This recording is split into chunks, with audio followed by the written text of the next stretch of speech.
I started at the beginning and learned 227 Beatles bass lines. And I discovered something quite surprising. Paul McCartney's first 67 bass lines, they were a little dull, maybe a little pedestrian, possibly even a little boring. And because the first bass line I ever learned as a 16-year-old was as iconic as Come Together, I was confused, a little bit disappointed. Where were the rest of the iconic bass lines? But after Paul's first 67 songs, something changes, almost on a dime, and he starts churning out genius bass line. And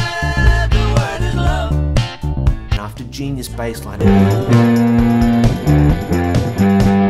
After genius bass line.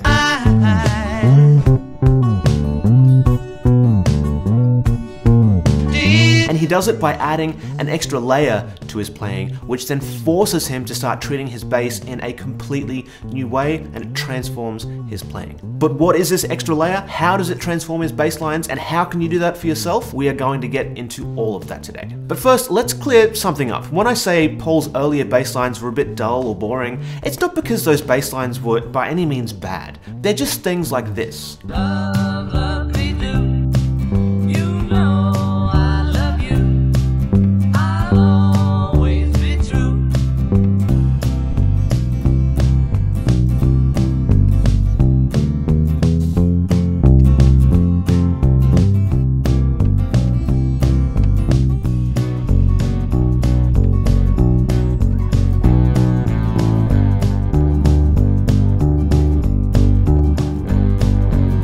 All iconic songs, and the bass playing is good, but the bass lines themselves, they're okay, I guess, but they're not exactly hooking you in with their singableness. I doubt many people listen to the bass line from Love Me Do and think, oh, what a banger of a bass line, especially when comparing it to something like Come Together. Now, these early bass lines, they use a ton of roots and fifths, pumping eighths, 4 on the floor type ideas, with the occasional simple walking line. The songs themselves, again, very catchy, the bass line's not so much. Now, there is one early Beatles bass line that people point to that shows Paul McCartney making cool, iconic bass lines early on.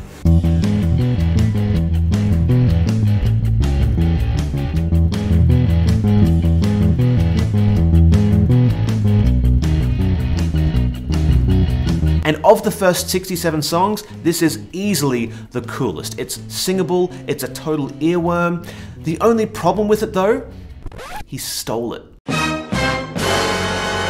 Seriously, this bass line was taken from an earlier Chuck Berry song called I'm Talking About You.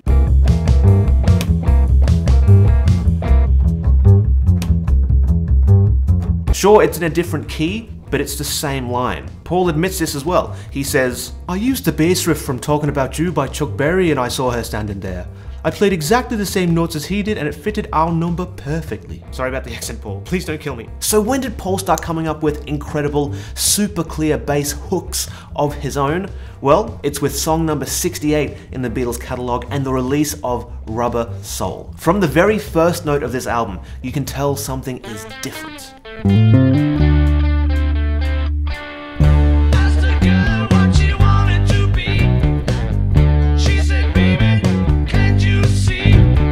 Not only was Paul not just playing roots and fifths of the chords or just doubling a guitar line, he was being way more adventurous. Even when he was playing, just roots and fifths, he's way more rhythmically active. If you listen to Love Me Do,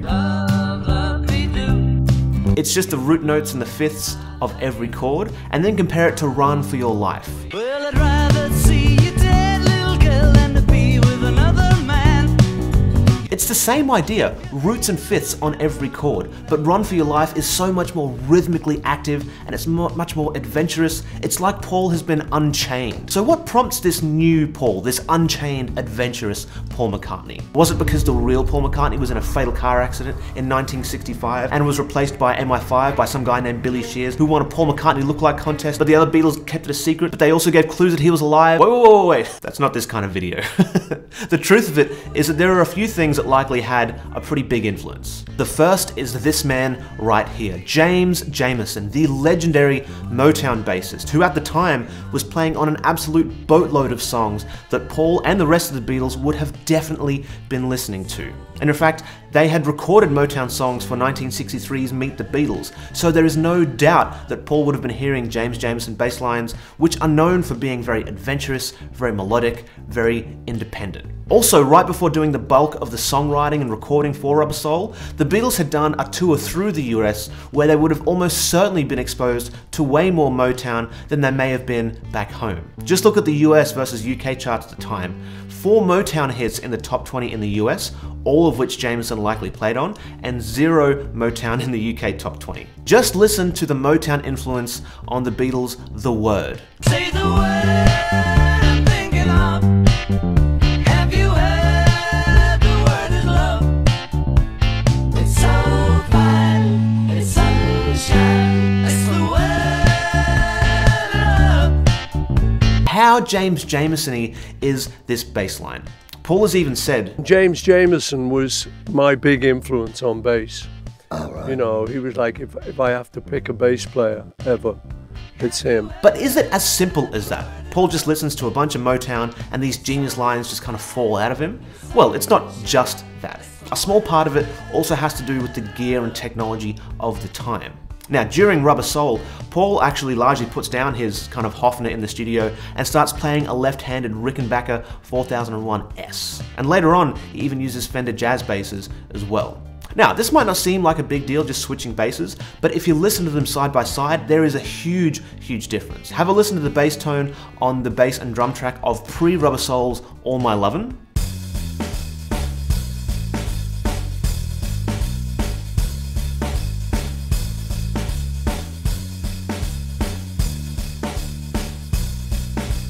And compare that to the isolated bass track on post-Rubber Soul's Hey Bulldog.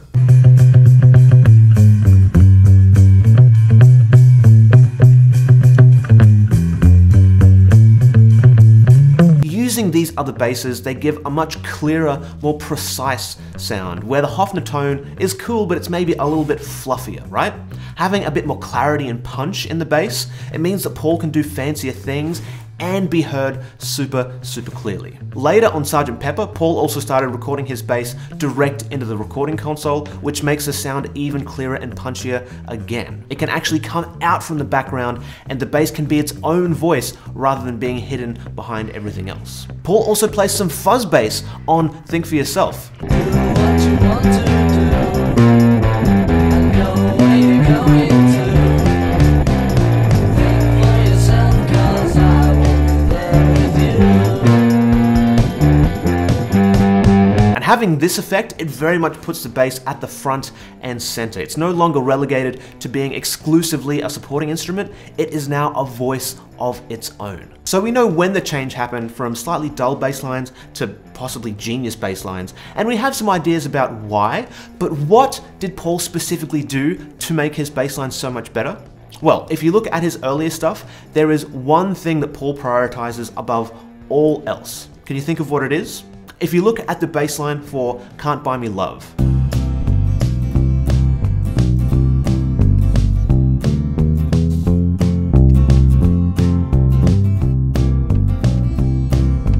you'll notice that in classic pre-Rubber Soul fashion, it's just about all roots and fifths, mostly centered around beats 1 and 3. We've got the occasional walk up to provide a bit of interest. So, what is being prioritized here?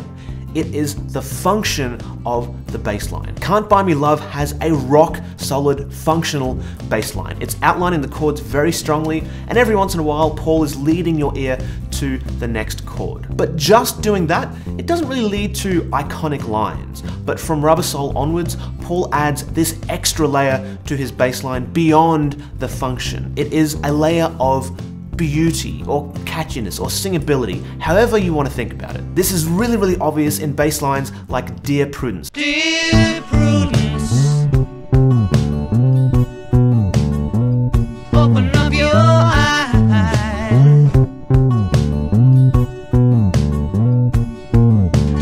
That's just an undeniably beautiful bass line. Pre-Rubber Soul Paul may have played something closer to this. Dear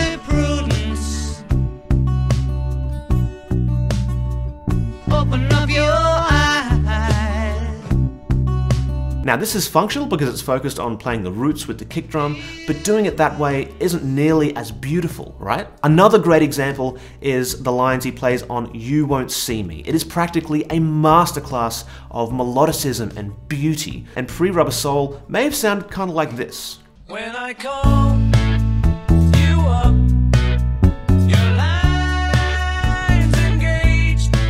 I have had enough, so act your age. We have lost. Just roots, or maybe roots and fifths, very functional, staying with the kick drum, but here's what he actually plays. When I call you up, your line's engaged.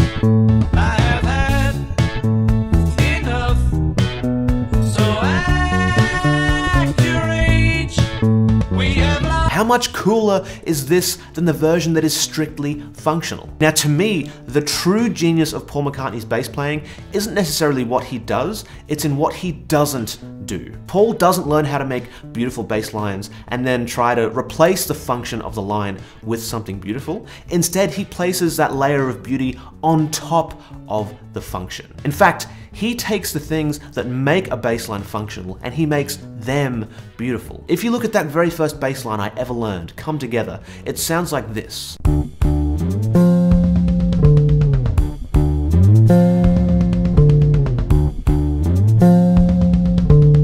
Undeniably cool bass line, but if you look under the hood, you'll find something super interesting. This line is actually super functional. It's literally just the root of the chord, the fifth, and the third.